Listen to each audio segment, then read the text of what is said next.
muchas veces conocemos a través de las obras al artista o nos podemos imaginar a través de ellas cómo es un poco la persona que está detrás de cada obra.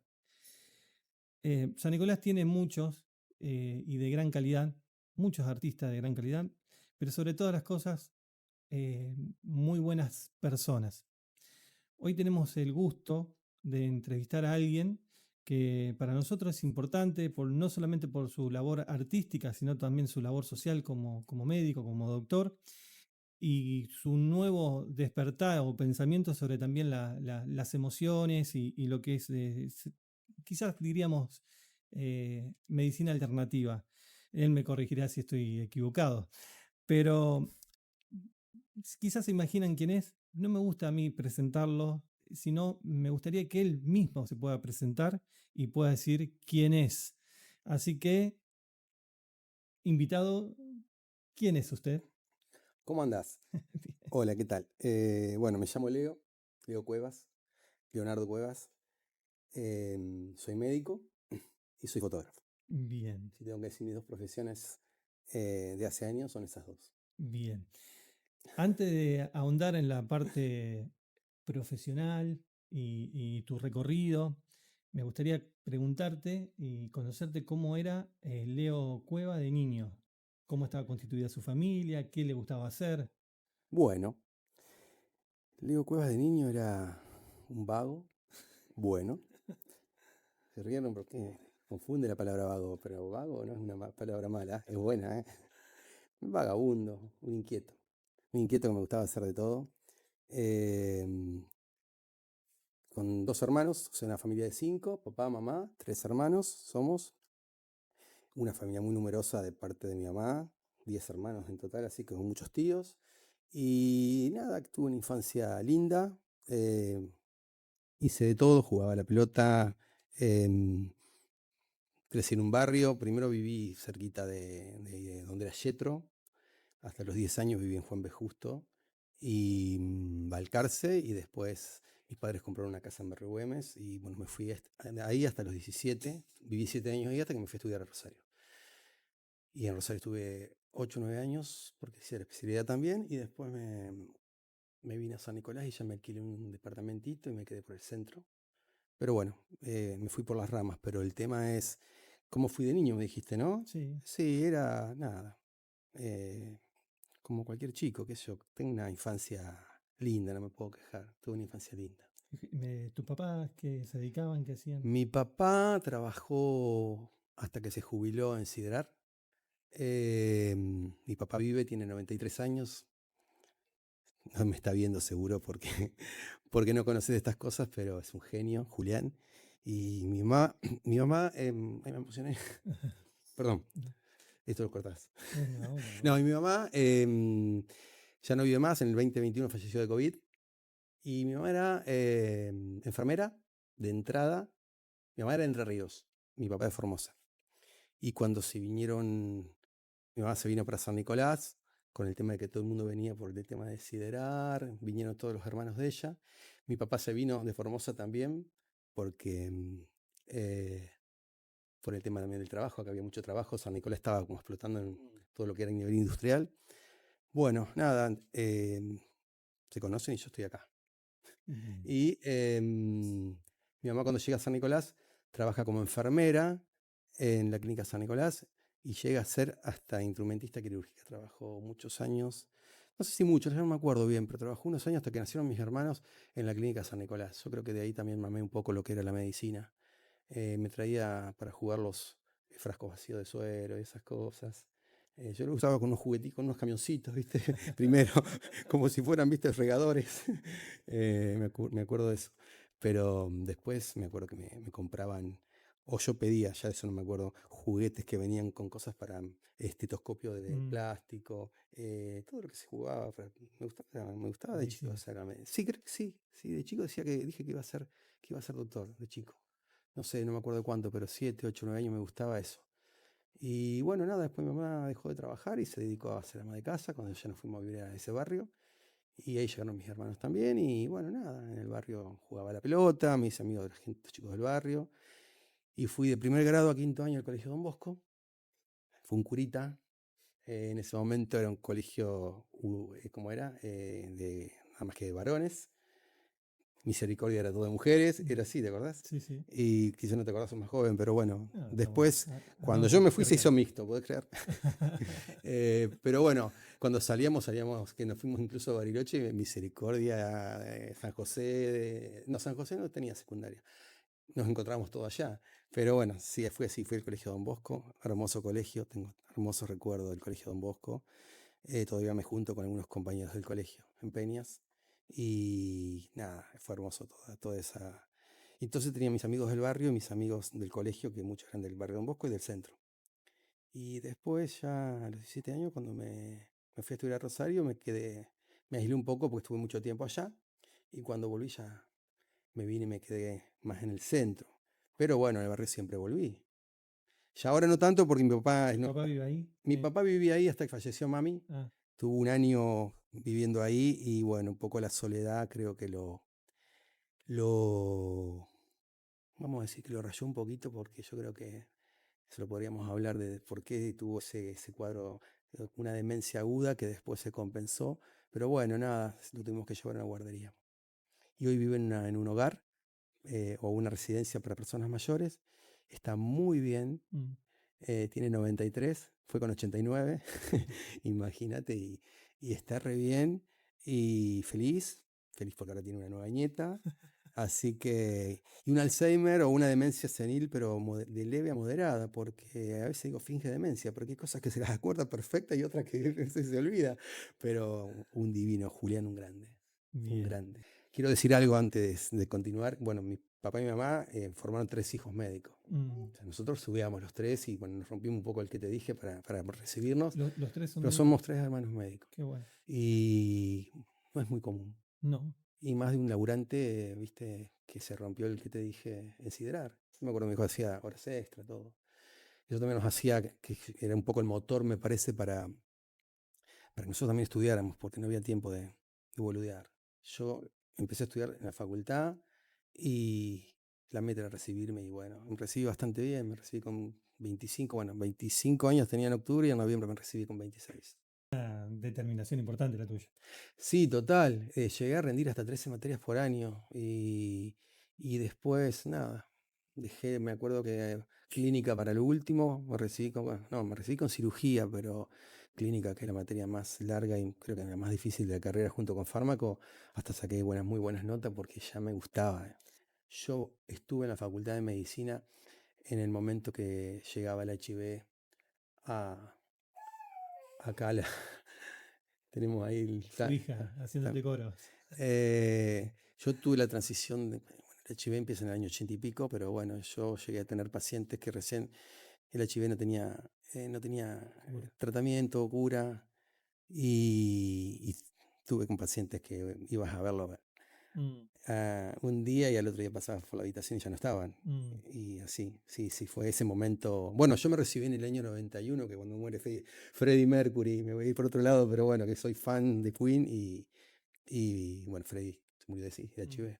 ¿Y Perdón, no murió de HIV, murió de SIDA, porque el HIV y SIDA son dos cosas distintas. mm, Si no cuál estaría hablando mal como médico. era para preguntar también, Sí, pero desde otro lugar, inclusive seguramente para un programa, pero entendiendo que las emociones, o sea, no quiero entrar ahora, pero te lo dejo para más adelante, entendiendo que las emociones son las que de alguna forma nos terminan enfermando, o sea, cómo nosotros interpretamos esas emociones, o ese hecho que le pongo una emoción y me dispara algo en mi cuerpo, cuando hay algo tan amplio como una pandemia o como un HIV en su momento, eh, ¿cuál es la relación ahí entre que es como una emoción colectiva y... yo creo que hay un inconsciente colectivo con el tema del COVID, que es más nuevo, que también fue una pandemia y hizo un desastre. Yo creo que en algunos países es más desastre que otros. Mm, ¿Y qué explicación le encontrás? Acá se manejó muy mal la pandemia. Hay países que no se encerraron. El encierro generó mucho caos. el miedo puede ser, ¿no? Yo le puse la enfermedad del miedo, mirá que vos qué loco. Yo le puse la enfermedad del miedo porque desde las emociones, o si querés verlo desde la parte biológica, lo primero que hacemos cuando nacemos, ¿qué es? ¿Qué hacemos? Gritar. Gritar. Pero cómo gritas? ¿Tomando a qué? Aire. Aire. ¿Mm? Entonces lo primero que hacemos es la bocanada de aire. Y qué loco que la gente se moría asfixiada, ¿no? Porque terminaba en el respirador. Y era por neumonía, ¿no? Por una trombosis, un tromboembolismo de pulmón, porque me había problemas, empezaron a descubrir todo eso, pero en realidad la gente que la subían a terapia era una relación, no sé muy bien, porque no estuve muy bien en el tema, pero creo que era 70-30 o más. O sea, de 10, 7 no bajaban de nuevo. De hecho, mi vieja subió y no bajó más. Y yo creo que después se empezaron a dar cuenta que demoraban al paciente a subirlo a terapia, porque cuando estaba esa creencia que era real, me suben a terapia y no bajo más, y no bajabas. Mm. Y fíjate que después, más allá de las vacunas, que hay gente que está a favor, otros están en contra, y de los tratamientos, que en realidad no hubo muchos tratamientos para el COVID, se empezó a bajar la incidencia.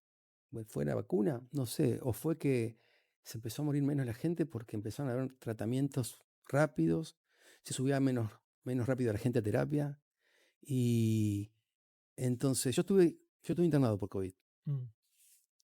y lo mío fue miedo. Se estaban muriendo un montón de gente conocida mía. Se había muerto un colega, se había muerto un enfermero que trabajó muchos años conmigo, se había muerto un amigo y se había muerto un paciente mío. Todo en 2 o 3 días. Y yo estaba con COVID, viviendo solo, literalmente solo en mi casa, en mi departamento. Yo era esencial, podía salir, pero salías a la calle y no estabas con nadie. Y aparte me tenía que cuidar porque yo iba a una guardería, era director médico de un geriátrico, entonces tenía que estar solo. Y pasan los meses y la cabeza te entra a laburar. Y cuando se entra a morir gente cerca tuya y vos estás con COVID, decís. Mm. Y 2 días antes de internarme, fue muy loco, porque yo ya llevaba 10 días, me pasó de que dije, ¿y si ahora si me toca a mí? Y si me toca a mí, digo, qué loco, ¿no? Y yo llevaba 10 días que lo único que tenía era tos y había perdido gusto y olfato, no había tenido fiebre ni nada. 2 días paradójicamente, o muy loco, cerca de mi cumpleaños, 2 días antes de cumplir los años. Y el día de mi cumpleaños volé de fiebre. Fíjate, si no inciden las emociones. Un poco, viste, estar solo el día de tu cumpleaños. Yo tengo hijos, tenía a mi vieja todavía viva. Era todo como un caos. Prendía la televisión y eran números de muertos. Que yo un día le puse a un medio, basta de contar muertos. O también cuenten los muertos. Pero contemos, ¿por qué no en los medios no ponen cuántos chicos nacieron por día en San Nicolás? Sí. ¿Mm? No hablamos de la vida, hablamos, viste, muerte, todas esas cosas. Entonces era un impacto que estábamos todos muy pendientes y encerrados. Y yo creo que ahí mi sistema inmune se deprimió totalmente. Bueno, autointerno, llamo al director del hospital, le digo, mira, tengo vuelo de fiebre, no me falta el aire, pero tengo tos y estaba bien hasta hoy. Me interné y tenía una neumonía bilateral. Pero no sentía nada, porque como no me movía, no tenía demanda de aire. Sí. Capaz que si hubiera tenido que salir a caminar un rato por la plaza, me lo hubiera sentido. Bueno, me interné a tiempo, enseguida me hicieron un tratamiento, a los 4 días ya me mandaron a mi casa. No me quería volver a mi casa. Le decía, déjame un día más, para no estar solo, ¿viste? Claro. Y el tipo que estaba al lado mío, quería llegar ahí, perdón si me extiendo, el tipo que estaba al lado mío, hacía 15 días que estaba y no sabía cómo estaba. Se moría. Se moría y no lo subían. Tipo joven, pero no lo subían a terapia. No lo subían. Estuvo todo el tiempo 17 días hacía que estaba, me acuerdo, porque yo me fui y seguí internado. Y estaba con la máscara de oxígeno todo el tiempo. O sea, sacaba un ratito y bajaba la saturación, que lo normal es de 95, 97 a 100. Él bajaba a 85, 82 y otra vez el oxígeno. Pero no lo subían. Tuvo 5 días sin dormir, me contó. Y lo internaron. Un agotamiento. Y bueno, cuando me voy de alta me acuerdo que se largó a llorar. Y le digo, ¿qué te pasa? Me dice que ya son 4 que pasaban por esta cama y se van y yo sigo estando acá. Digo, tranquilo que vos vas a salir de acá. Pero fue muy loco porque, bueno, fue una experiencia que la verdad que fue heavy. Yo estuve del otro lado, estuve como paciente. Y cuando me fui de alta, que lo saludé, nos dejamos los teléfonos y me daba cosa después llamarlo. Y un día le mandé un mensaje y, bueno, un poco, soy medio, viste, soy medio de tomar las cosas un poco, no en joda, pero ponerle un poco De humor. de humor. Y lo llamo y le digo, Alberto que le llamaba, o Roberto, no me acuerdo. Y digo, Roberto, ¿estás? ¿Estás acá? ¿Estás con San Pedro? Le dije. Mandé un WhatsApp y me contesta, no me contestó enseguida, dije, ¿qué pensás? Chao. Y me acuerdo que las horas después, o no sé si el otro día, no, Leo, estoy acá, me dice, zafé. Mm. No sabes la alegría que me dio a mí. No, zafé, me dijo, zafé. Yo creo que si a Roberto lo hubieran llevado a terapia, no sé si No volvía. zafaba. Conozco mucha gente, y si alguien escucha esto y le hace ruido es porque conozco gente que entró a terapia y no bajó más. Seres emocionales, Somos seres emocionales totalmente, 100%. que eso es la predisposición a la acción, la emoción. Sí, la emoción es una energía. ¿M? Hay 6 emociones básicas, terminamos hablando de emoción, ¿viste? Sí, Pero bueno, las 6 emociones básicas son la alegría, la tristeza, el enojo, la ira, llámalo como quieras, el asco, es una emoción, la sorpresa y el miedo. mm, Son las emociones mm, básicas. O sea, vos tenés una emoción que puede durar segundos a minutos. Eso es lo que dura una emoción. claro. Yo te sorprendo con algo, para bien o para mal, y la Sí, sí, sorpresa dura un es instante. Es un. un golpe Claro, energético. Pero después lo que queda es el estado de ánimo. claro. Y eso es el sentimiento. ¿Me quedé asustado o me quedé contento? ¿Me quedé enojado? ¿Entendí? ¿Me quedé herido? ¿O me dio asco una situación, simbólicamente hablando? ¿Entendés? No que probaste algo feo que también te puede dar asco. Me dio asco escuchar eso. ¿Entendés? Pero eso pasa y al rato ese asco se transforma en otra cosa que es, no sé, me da, ¿viste? No lo puedo tragar. Y eso es un sentimiento. A su vez eso genera un pensamiento y ese pensamiento es el que empieza a hacer estragos en la mente, porque te quedas rumiando y rumiando y rumiando el enojo, o quedas con miedo a una situación y no querés pasar por esa situación de nuevo, o fue por un lugar que te pasó algo, o una experiencia fea que te dio mucho miedo. Entonces, bueno, lo que queda en realidad de esa emoción vital es el sentimiento. Y eso es después lo que, si no lo gestionás, claro. puede transformarse en una... Pues es esa interpretación de ese hecho que hace que después aflore de vuelta esa emoción. Entonces, por eso Exacto. hablan de la resignificación del hecho. Sí, sí, y después quedás, como le explicaba el otro día a Pipi también, eso es marcás como un riel, ¿no? Un riel, como te voy a dar un ejemplo. Por ejemplo, viste, llovió y hay un camino que hay tierra, ¿no? Está todo lisito. Y pasa una bicicleta o pasa un auto y ¿qué deja? Las huellas. ¿Entendés? Y después va a pasar otro y va a pasar otro y bajando la huella. Y cuando vos pasás, vas por la misma huella. Eso deja como un riel. Entonces, pues, cualquier situación que vos asocies a esa emoción que pasó esa vez, Claro. puede dispararte algo de nuevo. Sí, en alguna No vez, sé si me explico sí, sí, bien, pero yo creo que es el cerebro como que agrupa neuronas y deja ese surco en el cerebro, ¿no? Se llama, claro, claro. Y si vos ves una película y tiene que ver con, como con el ejemplo tonto que di, pero podría ser, ¿no? Que entra gente así de golpe en la película, automáticamente vos te vas a ir esa emoción. Y quizás claro, esa película la terminaste de ver y esa noche o no dormís bien, o te da ganas de llorar, o tenés una tristeza porque pasó algo que te asoció y muchas veces claro, no te acordás porque es inconsciente muchas veces. Quedó o te pasó algo de chico, te peleaste con alguien que ya ni te acordás, o alguien te hizo algo, pero después de grande esa situación la volviste a vivir similar, o sea, volviste a pasar por el mismo riel. claro. Entonces el cerebro asocia, porque queda todo guardado en nuestro cerebro, Mm. ¿eh?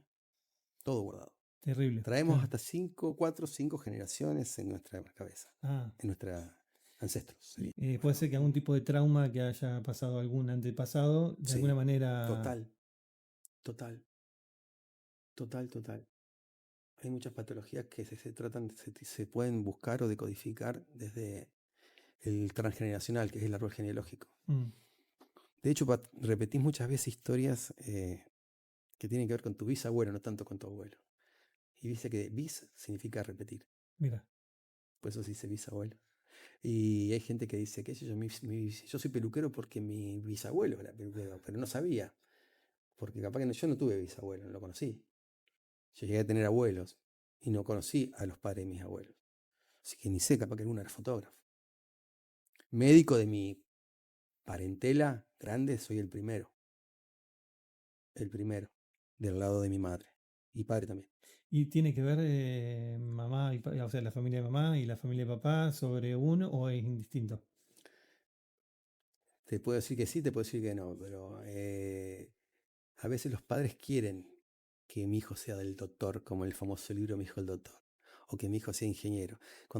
Viste, antes, ahora por suerte no tanto, pero antes te decían, tenés que ser alguien en la vida. Y pará, sí, escúchame, yo ya soy alguien, ya nací, soy esto, ¿entendés? Soy una persona, soy un individuo. Somos individuos. ¿Por qué se dice individuos? Somos seres individuales, somos personas, somos humanos.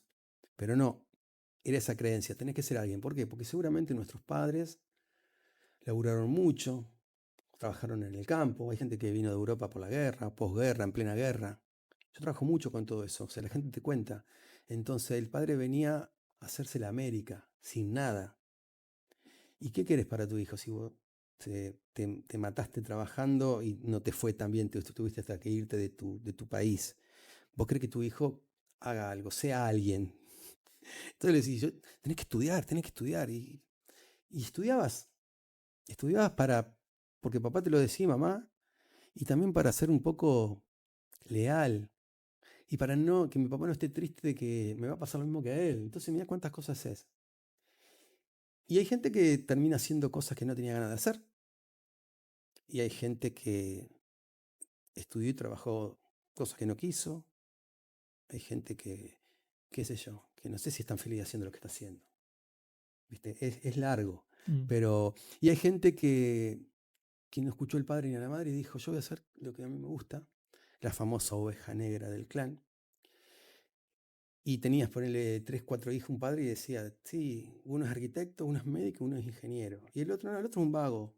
Otra vez la palabra vago. Toca la guitarra en la pieza. Ese capaz que era el que era más feliz. Tal cual. Y ese capaz que fue Cerati, o un Charly García, ¿eh? O un Joaquín Levington, que es un genio. Sí. Yo me río mucho con Joaquín. O un Fito Páez. El mundo. Total. Pero volvamos a tu. Volvamos, a tu volvamos, niñez. nos fuimos, pero bueno, el tema es que. Es re lindo. ¿Qué va a ser? Si hay una enseñanza de papá y mamá, ¿cuál fue? Ser buena gente. Mi vieja era buena gente y mi papá también. ¿Hay algo que te decía siempre? Portate bien, nene. Vos sabés que el término vago, un día estaba en un evento sacando fotos y un flaco se me acerca, no un flaco, un hombre grande era. Y no era flaco tampoco, pero me miraba y me miraba. Yo trabajaba para la cámara hotelera y estaba en un evento de hoteles acá en San Nicolás, que se hace a fin de año. Y viene un tipo que era de otra cámara hotelera de una ciudad cerca de la nuestra. Y me miraba, y él me miraba, yo sacaba fotos y estaba, hablaba con uno, con otro. Y se me acerca y me dice, vos sos buen vago. Y bueno, gracias, le dije yo. Y me dice, no me malinterpretes por la palabra vago. Le digo, no, para nada. No, me dice, porque el vago es el vagabundo, dice, el que vagabundea, el que va para allá, que viene para acá, que hace de todo. Me dice, hay alguien que me dijo ahí que vos sos médico aparte. Sí, yo soy médico y estoy sacando fotos. Sí, eso es lo que me llama la atención, que haces lo que tenés ganas. Dice, la gente malinterpreta al vago, que es el haragán, el holgazán, el que no hace nada, el que está tirado sin hacer nada. Dice, ese no es el vago es el que anda para todos lados. Y tenemos en el cuerpo un nervio, ya que estamos mezclando todo, tenemos un nervio que se llama parasimpático, que también se le llama vago. ¿Y sabes por qué se llama nervio vago?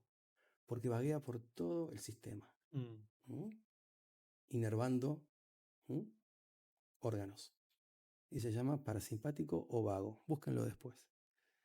Entonces, Leo era vago, pero ¿qué voy a decir yo de mí?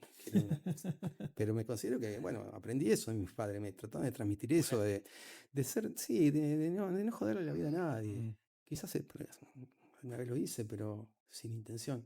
No, tratar de hacer el bien, de disfrutar y de no, eh, bueno, con la carrera humanística que elegí, también tratar de hacer las cosas lo mejor que pueda. Mm. Siempre traté de hacerlo. ¿Y cómo llegaste a la fotografía? Fue algo muy loco porque entro en esto de hacer lo que siempre quise. A los 14, 15 años me empezó a gustar mucho la música. Amaba la música. ¿Tocas un instrumento o algo? Sí, soy baterista. Ah, mira, yo también. ¿En serio? Sí. Ah, mirá vos, un gusto. Qué bien. El instrumento más lindo que hay. No, hay muchos instrumentos lindos. Amo la música y a los 14 años me empezó a picar el bichito de querer aprender a tocar. Eh, un vecino me había regalado un bajo y lo tenía en mi casa. Pero ¿qué hago con esto? ¿Viste? El bajo es bueno, me encanta, pero digo, no, esto no es para mí. Me gustaba la batería. Y a los 15 años me encabroné, me calenté con una batería y que me compre una batería. Y mi mamá no quería. quería que yo estudiara, ¿viste? Porque volvemos a lo mismo, ¿no? Que el rock en esa época era asociado a la vagancia Claro, o qué sé a yo, a la las mala drogas, avance. sí, o a las malas vagancias de las Mm. malas juntas. Cuántas cosas, cuántas boludeces. Pero bueno, y nada, entonces yo le dije que quería aprender a tocar batería y quería, bueno, hinché tanto la guinda que me compraron una batería. ¿Y sabe a quién le compré la batería? ¿A quién me vendió una batería que era un poco así, media, era muy básica, pero estaba buena? Al Tuerto Weirs, al hermano de Manuel. Sí, me vende una batería y empiezo a estudiar con él. Yo estudié con el Tuerto, Mira, en Barrio Don Bosco. Y toqué, empecé, me empezó a gustar, se dieron cuenta mis padres que me gustaba, pero así todo yo les prometí que yo iba a seguir estudiando, o sea, que quería hacer otra cosa. Y ahí me compro otra batería y termino comprando una batería que fue muy histórica. No sé por qué llegó a mis manos. Me compré una batería que resultó ser del baterista de César Banana por Reggaetón. mira. Sí, una batería marca CAF, que era de color perla, nacarada, divina. Y después me fui a Buenos Aires y me compré una Super Colombo. Eran baterías nacionales. Sí, sí, me acuerdo. ¿Te acordás? Sí, sí, súper No Colombo, sí. miento, ¿viste? No. Entonces ahí empecé y ahí empecé a tener bandas de rock. Y eso duró toda mi carrera de médico. ¿En Rosario tenías banda No, o la banda acá? la tenía acá, pero Ah, yo me iba a Rosario, estudiaba medicina y los fines de semana venía y y tocabas. ensayaba con mis bandas. Toqué en una banda que se llamó Senda, fui parte fundadora de La Vieja Cala, Mira. que tocaba El Canario, que tocaba Virulana, Ramiro Gasibiur. Después toqué con Hito de Jacinti y fui teniendo muchas bandas. Me encantaba. Pero a los 25 años Leo se recibe de médico y empieza la pregunta en la cabeza, y creo que no sé si me dijeron también, ¿y ahora qué vas a hacer? ¿Sos músico o vas a ser baterista o vas a ser médico? Y había que cumplir, ¿m? Con los mandatos. Claro. Tengo que ser médico. Y vendí la batería. Mm. Boludo total. Pero bueno, con el primer sueldo de médico en el SEM, el primer mes, 2 meses de guardia, junté plata y me compré una cámara de foto. Pero bueno, a los 25, te decía 26, me compro una cámara de foto, que todavía la conservo y con esa enseño, porque enseño fotografía. Empecé a aprender solo fotografía. Fui autodidacta. Me compré libros de fotografía y empecé a estudiar y a practicar. Prueba, error, con rollo en ese momento todavía. Así que no era mirar y errar y de nuevo llevar el rollo y ver qué habías hecho. Y después me metí más adentro, que es estudiar fotografía en blanco y negro y revelado. Mm. Me compré a un fotógrafo que ya no ejercía tanto una reveladora. Me compré las bateas, me compré los químicos y aprendí a revelar solo. Pero también, y aparte porque la fotografía en blanco y negro yo considero que bueno, me encanta, es más artística y aparte el blanco y negro en papel. A ver, el revelar, no sé si tuviste la oportunidad de hacerlo alguna vez. Nunca. Hacelo. Lo ves en las películas, Sí. como es como en las películas. Tener la lámpara roja. Roja, las Mi bateas. abuela vivía en el fondo de mi casa y ya había fallecido. Entonces yo pedí permiso si podía usar.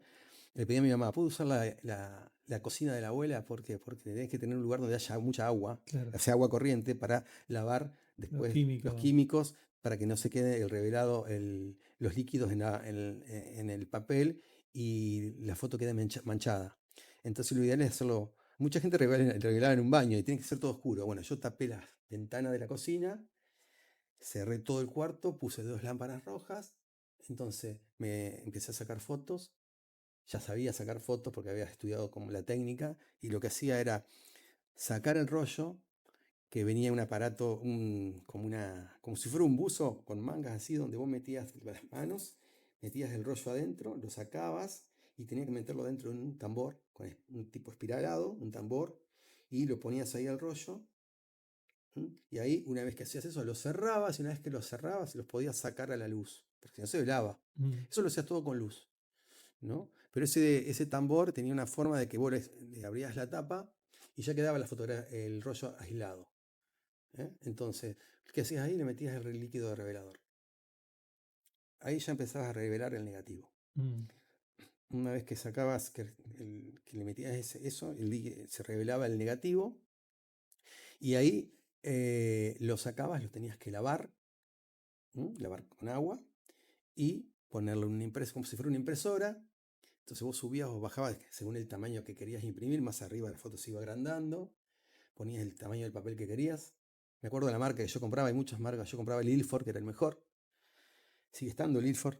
Y comprabas, qué sé yo, vendeme 15-20 o 20-30, 30-40. Bueno, yo de entrada compraba el 15-20 y ponías ahí. Y bueno, después exponer a la luz ese negativo. Pasaba a la luz una cantidad de tiempo que uno la tenía. Yo no tenía ni temporizador, había que comprar un temporizador, pero bueno, a reloj miraba, ponerle que yo 10 segundos de luz y ahí el papel seguía en blanco, pero ya estaba La huella. la huella. Y ahí pasabas a los químicos. Entonces tenía la primera batea, que estaba el líquido revelador. El revelador es la parte más linda que ahí quería llegar, ponías el papel y en ese momento empezás a ver cómo empieza a aparecer la imagen. Cómo el papel blanco empieza a aparecer la foto. Es apasionante, es apasionante.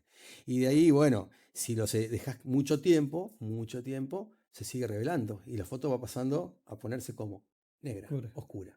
Entonces, ahí también estaba la técnica del fotógrafo que quería mostrar. Si quería una foto más subexpuesta, bien expuesta, más sobreexpuesta, más clara, más oscura.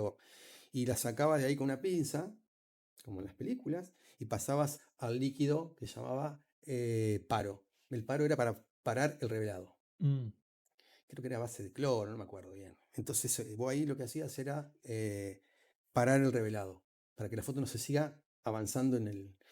Y una vez que la sacabas de ahí, un ratito, mirá, el proceso de hacer una foto.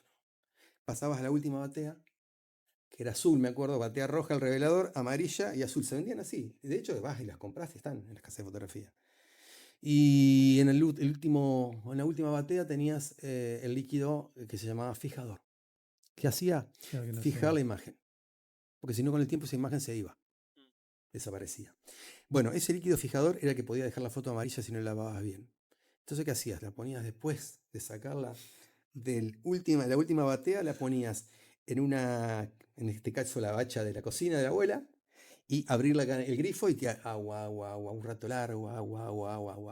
Lavar el papel, mirá el papel lo que se bancaba, ¿no?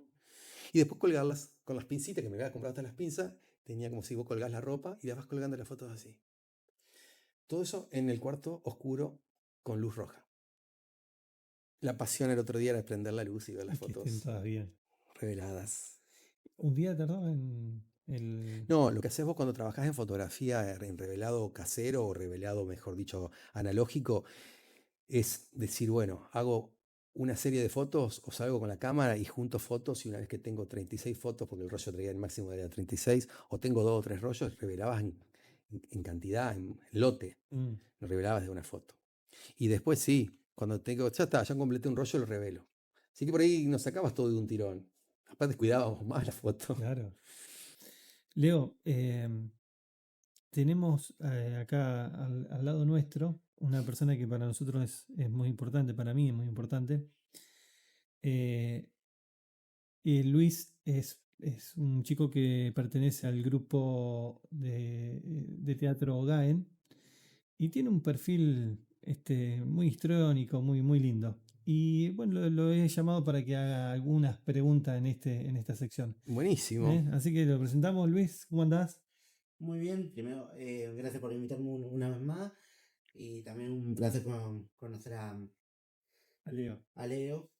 Primero, primero que quise contarte que yo también perdí a mi mamá durante la pandemia, que fue muy difícil para mí, ya que también estuve en la clínica de San Nicolás. Mira vos. Y pasaron muchas cosas que no me gustaría contar ahora mismo. Mira, sin saber que es un tema delicado, perdón, pero bueno, No, sí, no, que no sos el único. no, sí. Somos muchos. Sí, somos demasiado lo que sufrimos en la pandemia, perdimos mucha gente querida, amigos, familiares. Sí, total. Acá yo tengo alguna pregunta que quisiera que responda. Si tuvieras la oportunidad de fotografiar a cualquier famoso, ya sea argentino o fuera de Argentina, ¿cuál te gustaría que sea? Qué buena pregunta, amigo. Te pasaste. Tengo que decir uno, puedo hacer un ranking. Te digo los nombres. Uno.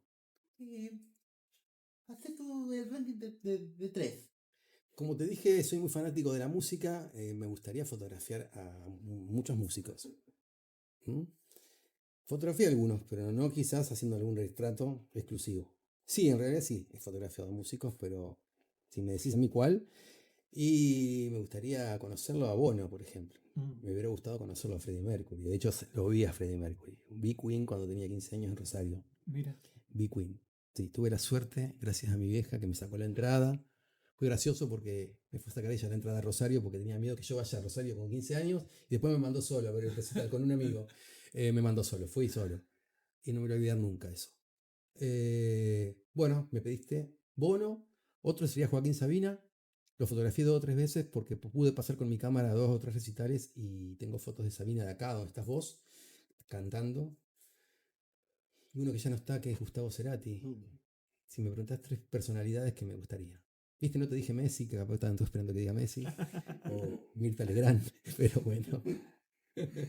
Bueno, Y la segunda pregunta sería, para ti, ¿cuál sería la foto más importante de toda tu vida que hayas sacado? Oh, este se vino filoso, loco. Qué buenas preguntas que haces. Pues el otro día lo pensé, pero un día alguien me lo va a preguntar. Y es difícil, pero a ver, me deja pensando, pero podría ser una de las que yo considero importante. Es una que le saqué en el santuario de la Virgen cuando se hizo una de las primeras. Yo hice fotos hago siempre fotos los 25 de septiembre. Hice un libro de la Virgen del Rosario y una foto cuando ella sale, que a mí me gustó mucho porque, bueno, traté de setear la cámara, poner la cámara de una forma de que los pétalos queden como movidos y la Virgen. Perdón, sí, perdón, sí, la Virgen quieta y los pétalos como movidos. Y me pudo salir, y está en el libro esa foto. Te digo una por decirte. Después, no sé, ahora no me viene a la cabeza, pero he sacado tantas fotos en mi vida. Pero bueno, esa se me viene a la cabeza ahora. Si tengo que decir la que se me viene a la cabeza es esa. Ah, no, después tengo una también que siempre les pongo, que es un rayo que cayó. Yo vivía enfrente de la catedral, por el edificio que pintó Martín Rom, es el primero que pinta. Entonces yo tengo la catedral vista de enfrente. De hecho, cuando se incendió también vi el fuego como salía y tengo una. Bueno, me empecé a acordar, ¿viste? Las primeras fotos de la catedral incendiada, creo que una de las primeras que las hice yo. Bajé con el celular, no podía creer. Volví corriendo con la cámara y ya se había incendiado todo y pude meterme a sacar una foto que a un cura que estaba ahí en ese momento no le gustó mucho, pero era la foto. Estaba yo y el de Clarín. Y es una foto muy heavy, todo molido. Esa es una, y la otra la del rayo. Una noche de mucha tormenta, me gusta fotografiar tormentas, cielos, paisajes también. Y había unos rayos terribles y me puse a sacar fotos de los rayos. Y viste que sacar fotos de los rayos no voy a ponerme a hablar de eso, pero es una técnica que tenés que exponer segundos y disparás y rogás que venga el rayo en ese momento. Y había muchos rayos y disparaba y disparaba y disparaba hasta que después bajó a la memoria a la computadora para ver. Y es una foto donde hay 2 rayos que caen perfectos, uno a cada lado de la cúpula, que parecen colonados, que hasta me distrajeron algunos si yo había hecho Photoshop en esa foto, no hago Photoshop. Pero incluso si vos lo ves y invertir la foto, parecen las carótidas. Cuando se abren acá y se bifurcan, el rayo hace así y se bifurca alrededor, uno de un lado y otro no, pero bien al lado. Después te la voy a mostrar. No me acuerdo que la vi, que me la mostraron en la escuela. ¿La viste esa foto? Hace tiempo, sí. Bueno, te tiré 3, qué sé yo. Gracias por preguntas. bueno, Nadie que. bueno, Un gusto conocerte. El placer es todo mío. bueno, Luis, gracias como siempre. Ayer también tiró unas preguntas Muy bueno. muy picantes. La dejo a la Te hace invitada. pensar, eso está bueno, te hace pensar. Bien. Bueno, vamos a entrar a la última parte de la entrevista. Y si viniera el Leo Cuevas de, no sé, 6, 7, 8 años, ¿qué te diría? Ese Leo Cuevas era muy chiquito, no sé qué me podría decir en ese momento. Aunque los pibes de los 8 años vienen con IA, ¿viste? Claro, ¿Qué me diría? sí.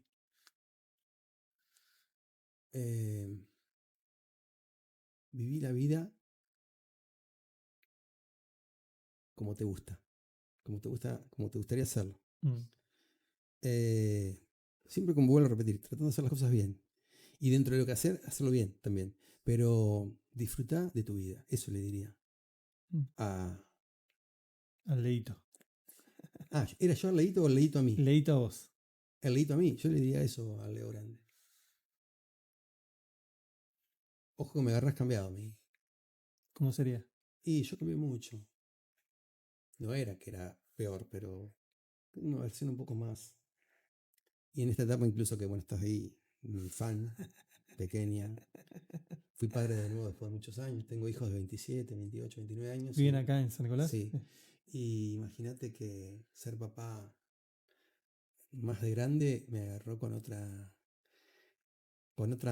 manera de ser. Yo a mi otro hijo no lo disfruté mucho. Yo trabajaba todo el día. Yo hacía 3 guardias por semana, siempre lo cuento. Viste que vos sos joven y trabajás mucho y aparte me gustaba la guardia y era un tarado porque hacía guardias. Llegué a hacer muchos años 48 horas de corrido en el SEM. Hacía los lunes, después hacía jueves y viernes. Y un día con la bebé, esto hace poquito, cuando ni bien había nacido, la tenía en el pecho, ella estaba dormida y sentía como latía y yo, viste, la tenía así, digo, yo hacía 3 guardias por semana. Por 4, 12 guardias al mes. Por 12, 144 días al año yo hacía guardia. O sea que cada 3 años yo un año no veía a mis hijos. Terrible. Y si te pones a pensar, hice 16 años guardia. No todos los diseños hice 72 horas por semana. Pero si me pongo a pensar, 10 años sí. O sea que 3 o 4 años no los vi. Y hoy veo en mi nueva hija que disfruto cosas que no me acuerdo si las disfruté con nosotros. Y hasta un día le pedí disculpas a los chicos. Ellos ni se acuerdan tampoco, pero yo siento que hay cosas que yo hoy veo el día a día. No sé. Entonces, es como que digo, y dejo un mensaje, hay que laburar, pero no volvamos locos. Vivimos como locos, ¿entendés? Autómata, ¿viste? Haciendo millones de cosas. Y ahora imagínate que el que viene sos vos, pero dentro de 15 años. Que siga en el camino que estoy. Que apueste a esto, a esta versión. Ya trabajé como médico muchos años. Me apasionó ser médico de emergencia, me apasionó ser médico clínico, trabajé muchos años como médico de PAMI. No me arrepiento de nada de todo lo que hice, pero hoy estoy en este camino que es, te voy a corregir algo, perdón, Sí. con mucho respeto. Vos de entrada dijiste medicina alternativa, yo no hago medicina alternativa.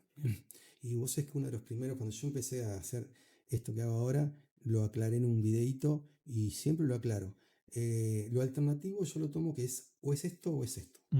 Alternás esto. Integrativa. Yo lo digo como que lo que hago yo es complementario. Ajá. Complemento con la bioemoción la medicina clínica. Porque lo alternativo no está, yo no estoy en contra de lo alternativo, pero tampoco estoy tan a favor. O sea, yo en lo que hago yo hablo de mí, ¿no? Sí. Yo trato de integrar, como dijiste vos, lo que es la biología, que es nuestro cuerpo.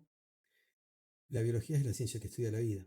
La biología, las emociones y la parte que aprendí con la facultad, que es la parte de la salud, de físico, bueno, salud física y mental también, no sea de psiquiatra, ¿no? Obviamente. Entonces, bueno, me encanta en este lugar que estoy porque una sesión mía, una sesión de vida a mí me lleva a mí. Y lo que usualmente puede llevar es 1 hora, 1 hora y media. Más que eso no, tampoco. 1 hora 15. Es lo que yo... Y le digo, vení con tiempo. Porque lleva ese tiempo. Y no es psicología, también aclaro. No soy psicólogo para nada. Respeto a mis colegas psicólogos, a los que son profesionales. Y de hecho, si están haciendo terapia, que lo siguen haciendo. Pero hay muchos psicólogos que están estudiando biodecodificación, como muchos médicos también, o constelaciones. Yo creo que hay que tomar herramientas de todos lados para poder ayudar a la persona. Bien, sí, constelaciones, inclusive he visto que hay hasta para empresariales. Empresariales, sí. Sí. Y lo que sí te diría, antes de terminar, no sé cuando terminamos, pero te digo, porque para no olvidarme, es que sí habría que enseñar también en las escuelas emociones. Gestión emocional. Vos venís al consultorio por un problema, ¿no? Y por ahí es crónico tu problema, no es un problema grave, pero es un problema crónico. ¿Qué sé yo? Tenés algo, no quiero decir algo puntual para... Pero bueno, Y vos venís con recidivas que caes de nuevo, recaídas, recidiva es como que volvés con el síntoma. Te curás con la medicina clásica, que es la que usamos, pero volvés, vas y volvés, vas y volvés. Y vos seguís probando nuevos medicamentos, porque está la industria también farmacéutica, ¿no? Donde también salen medicamentos nuevos, mejores, con menos efectos indeseables, pero son medicamentos nuevos y también hay que usarlos. Bueno, no me voy a meter en ese terreno, pero lo que voy es que son parte de la vida también y hay que usarlos. Si a vos te duele algo, yo te doy un analgésico, no voy a dejar que, vamos a ver por qué te duele. No, no, te tomaste un calmante, obvio. Pero lo que voy es que cuando alguien viene ya con tantos años reiterando algo, pregúntale algo más. ¿Qué te pasó en la vida? ¿Qué te viene pasando en la vida? ¿Cómo estás con la vida? ¿Cómo te viene tratando la vida? ¿Cómo fue tu infancia? Vos me preguntaste a mí, parecía un decodificador. ¿Cómo fue tu infancia? Y yo te dije, bueno, que es una infancia como cualquiera, con cosas lindas. Perdí una hermanita cuando tenía 6 años, nació y a los 8 días se murió. Me lo acuerdo hasta el día de hoy, me acuerdo hasta en el cajoncito como la velaron y todo. Y fíjate, eso también te queda. Pero no lo viví como. Sí, me acuerdo que lloré y todo, pero no entendía nada. Y hoy de grande tengo. La recuerdo, no la, bueno, prácticamente en 8 días, no tenés mucho recuerdo. Pero no me quedé anclado en eso. Hay gente que se queda y no hace un duelo. ¿Entendés? Y entonces eso te marca para toda la vida. Y o de chico te pasó algo feo, sufriste algo horrible, o viste algo horrible y no lo podés contar. Entonces, programás, programás una enfermedad. Las enfermedades se programan, son programas biológicos. Y el día de mañana, otra situación similar o parecida o un estrés similar que viste o que te pasó o que le pasó a alguien pero lo viste de cerca, te lo despierta. Y ahí viene el desencadenante y ahí aparece quizá el síntoma. Y digo, bueno, la primera, ¿por qué tengo esto? Si antes no lo tenía. Bueno, vas al médico, haces un diagnóstico, haces un tratamiento y te curás, perfecto. Pero a veces no te curás y vas ahí, vas y venís, vas y venís. Bueno, tener esta herramienta para poder ver qué pasó, muchas veces desata ese nudo que estaba ahí atrás. A veces el tratamiento se corta porque vas al médico o el médico mismo, a veces tengo colegas que me derivan gente y trabajamos juntos, ¿entendés? Y ayudas a ver la persona y no vine a eso, pero te puedo contar testimonios, ¿entendés? De mucha gente, qué sé yo. Traté un tipo una vez, creo que de San Luis, no sé por qué dio conmigo, trato mucha gente por vía online, Meet. sí, o videollamada, sí, y sin Orzuelo siempre el mismo ojo, iban y venían, Orzuelo, Orzuelo, Orzuelo, Orzuelo, pero el día que lo atendí tenía el ojo así, hinchado así, y bueno, obviamente que trabajamos sobre el orzuelo, y el orzuelo es piel, pero tiene que ver también con el ojo, no sale, es un grano, pero en el párpado, hablando mal y pronto, ¿no? Y molesto y duele y pique, lo suelo más de chico, este era un pibe grande, un tipo de 30 y pico de años. Pero bueno, buscando por ahí los programantes, las causas, los conflictos que pueden desencadenar tener un orzuelo, mira lo que estoy hablando, ¿no? Pero era un orzuelo. Y empecé a trabajar con él desde cosas que había vivido y no. Me empecé a preguntar cosas y en un momento saltó, pum, algo que había ahí. Y justamente algo que te cerraba el ojo Que no le permitía ver. o que no quería ver, o era mejor no ver. ¿Entendés? Entonces nada, cuando él toma conciencia de eso, fue increíble porque estábamos hablando y va a sonar a bolazo, pero fue así. El ojo se le abrió un poquitito. O sea, mientras íbamos charlando, la consulta duró 1 hora y pico. Y le dije, cuando termines, anda, mirate el espejo. Y me dice, sí, estoy bien. Siento que el ojo se me abrió un poquito, me dijo, ¿viste? Porque a veces no es que es mágico, sería un bolazo que diga que es mágico, pero es increíble. Y al otro día, a las 7 de la mañana, me llega un mensaje, me despertó el mensaje. Un mensaje era el mensaje de él. Le dice, a mí me sacó una foto. Se sacó una foto en el espejo y tenía el ojo casi abierto. Y me dijo, y después nunca más, me llamó un día para decirme nunca más tuvo suelo. Pero había visto tenía para él un dramita, pero no lo podía ver. Muchas veces no vemos el problema. Lo tenemos acá. Lo ve todo el mundo, pero bueno, no lo puede ver. Pero bueno, testimonios así de muchas patologías que, qué sé yo. A mí me enseñaron en la facultad que el asma no se cura. Yo traté a un chico de 14 años con asma. Le mataron al padre. Cuando tenía 14 años, me asesinaron al padre y el chico le empezó a faltar el aire. Y empezamos a hablar, a trabajarlo y nunca más. Porque tengo contacto con el abuelo, el chico vive en Córdoba. Hoy tiene 17 años y nunca usó un aerosol. Entonces, no es que vengo a a romper con... No, al contrario, vengo a decir que atendamos las emociones y enseñemos a gestionar emociones. A que mi bebé, si se le rompe un juguete o qué sé yo, llora por algo, se pone triste porque se le rompió una muñeca, entender que, bueno, se te rompió, bueno, no comprarle otra y para que no llore. Y seguramente le voy a comprar otra, pero por lo menos entender también de que, bueno, si las cosas se rompen, que pueden pasar y que si estás triste es normal. Y es normal llorar, es normal estar triste, es normal sentirnos mal. No es normal estar todo el tiempo mal, estar todo el tiempo llorando, pero es parte de la vida. Bien. Lo ideal sería vivir poco mejor. Se vive mal.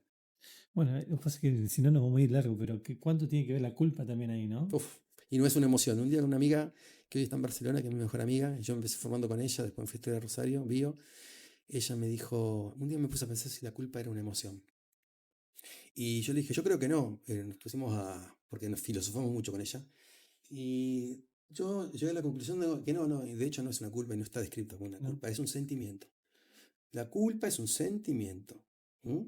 Que puede ser después de una emoción, de algo que, qué sé yo, no sé, de algo que hice. Como diría tuve un profesor que decía, el sentimiento es mentirse de lo que siento. Exacto. Este, Y nos enseñan a ser muy culposos. Mirá, por tu culpa lo que pasó. Y a veces hicimos algo sin querer y fue por tu culpa, pero gracias a veces por meter la pata o hacer una macana, algo salió bien. tal ¿Entendés? cual. Entonces, qué sé yo, ojo con la culpa, porque la culpa genera mucho, mucho dolor interior, ¿entendés? Y puede desencadenar muchas cosas. Entonces, ser menos culposo. Yo soy re culposo. Leo, ¿crees en Dios? Sí. ¿Y de qué forma? ¿Cómo de qué forma? De una forma más religiosa, algunos piensan en el No lo conozco, no lo universo. conozco. Sí. Cuando a veces tengo un dicho que ando con Isa, saludo a alguien y digo adiós, viste que decimos adiós, Sí. y después yo digo, nunca lo vas a ver, nunca lo vas a conocer. Pero creo en Dios, soy católico, no practicante, no soy practicante. Fui muy practicante en la época del Don Bosco porque no hacía ni ir a misa, ni comer misas, pero sí voy, la única misa que participo es la del 25 de septiembre porque soy un creyente de la Virgen, pero por una cuestión personal. Creo en Dios, creo que existe un Dios y bueno, cada uno cree en el Dios que quiere creer porque viste que hay distintos tipos de religiones, pero sí, soy creyente, creo en Dios y en Jesús. No sé, Y si entra por acá y te ve, te mira a los ojos y te dice qué. ¿me dice qué? Ajá. ¿O qué le digo yo? ¿O No, él que te dice a vos. qué me dice? Ojalá que me diga te perdono tus pecados. Hablando de culpa.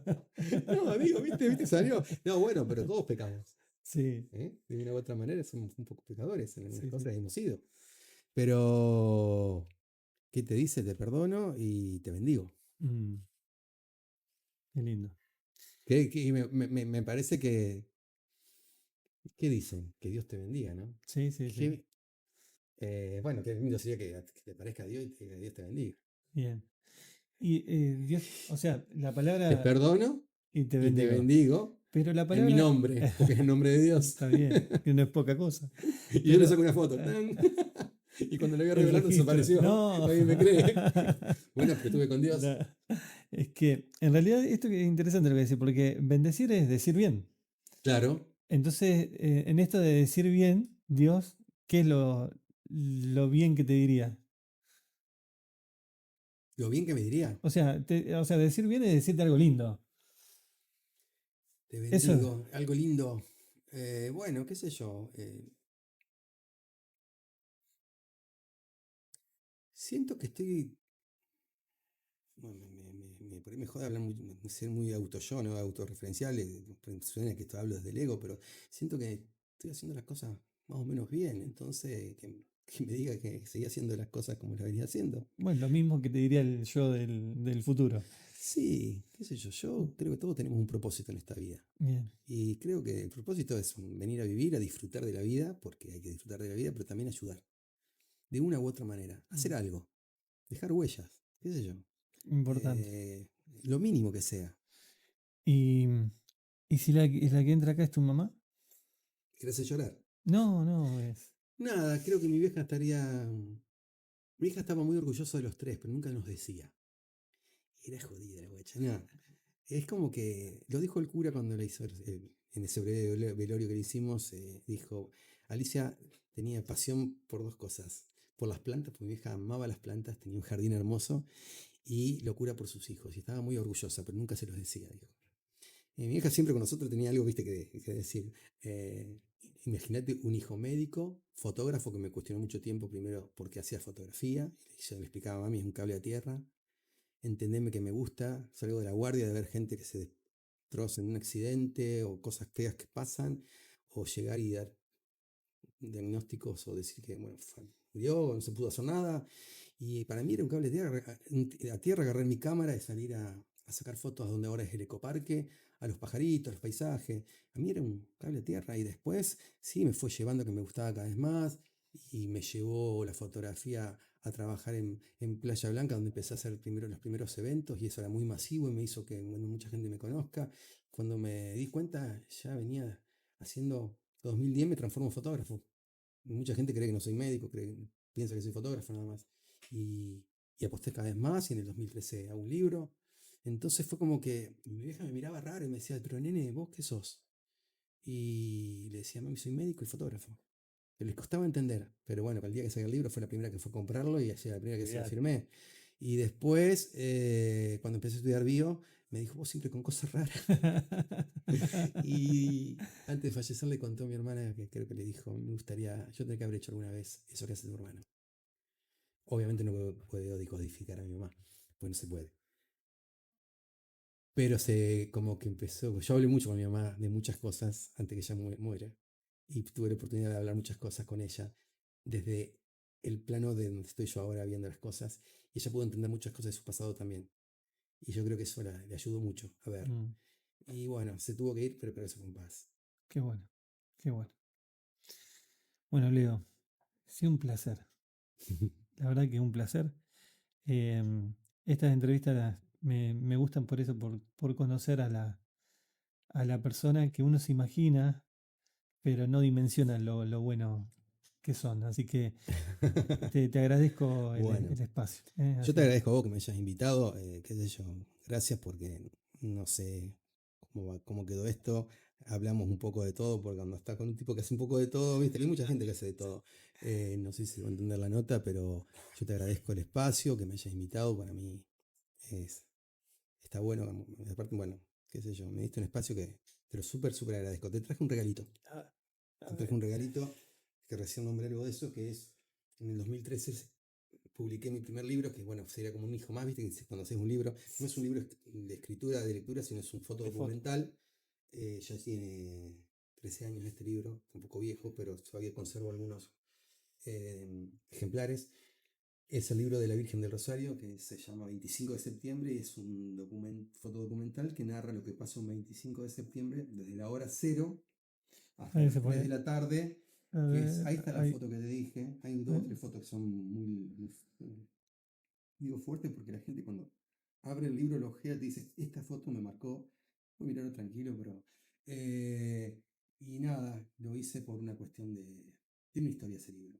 Cuando nació mi primer hijo, mi hijo Mariano, el primero, el varón, nació y casi se muere, estaba muy grave. Las primeras 24 horas entró en un respirador, y al tercer día no había nada que hacer, y bueno, el cuarto día yo pensé que ya se moría, y me llaman de Neo, y hasta una imagen de la Virgen en el hospital nació. Y cuando voy bajando a Neo, estaba una imagen, y le hice una promesa a la Virgen de que si no se lo llevara, le dije, pero que lo iba a llevar 10 años, todos los 25 de cada mes, hasta los 10 años. Eso fue la promesa, se me ocurrió eso.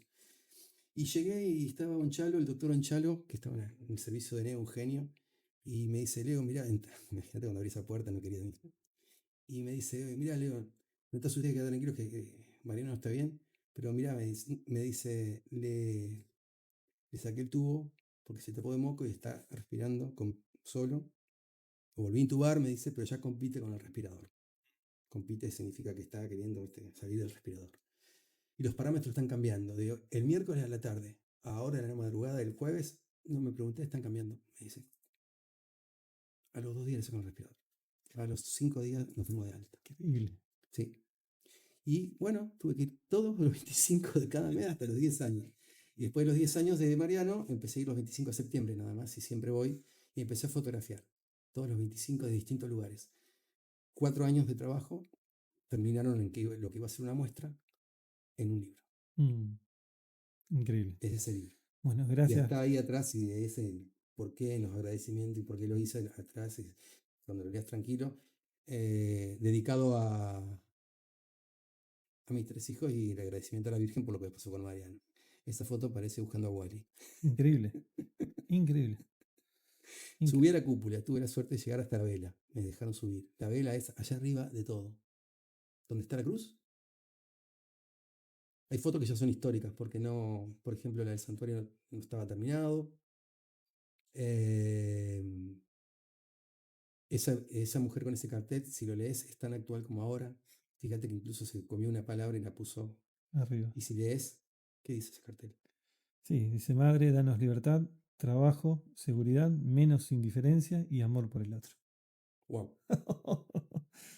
Mira, y se pone la piel de gallina. Yo la vi y hice track ahí, porque yo dije, y sigo viendo esa foto y digo, wow. Esta como que nunca pasa de moda. Así Qué que lindo, bueno, te felicito. es una Gracias. historia. Gracias, Juan. Ya espero algún día hacer otro. Tengo muchas ganas, proyectos, pero bueno, veremos. Por lo pronto es mi librito. Gracias. Gustazo, ¿eh? Gracias a Gustazo, vos. ¿eh? Y bueno, gracias. Bueno, gracias por invitarme.